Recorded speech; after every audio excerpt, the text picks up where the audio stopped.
आपके साथ हाजिर है सना कैसर। आज मैं आपको एक बहुत ही मजेदार रेसिपी बनाना सिखा रही हूँ। वो है पकौड़े फ्राइड नान। बेसन लिया है, नमक, कुटी हुई मिर्ची, पिसी हुई मिर्ची, कसूरी मेथी, कुटा हुआ धनिया, जीरा लिया है, चाट मसाला, प्याज, हरी प्याज, हरा धनिया, हरी मिर्ची ली है, आलू लिया है। सारे ड्राई मसाले डाल के अच्छी तरह मिक्स कर देंगे और अब हम इसमें थोड़ा थोड़ा पानी डालते जाएंगे और इसका पेस्ट बनाएंगे। हमें बहुत ज्यादा लिक्विड में पेस्ट नहीं करना।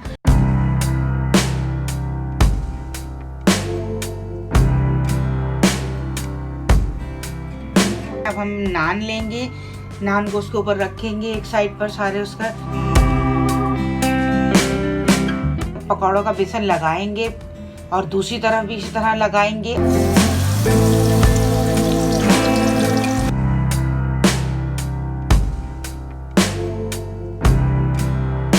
ये रेसिपी आपको पसंद आई तो प्लीज लाइक, शेयर और सब्सक्राइब कीजिए। मिलते हैं नेक्स्ट रेसिपी के साथ। अल्लाह हाफिज।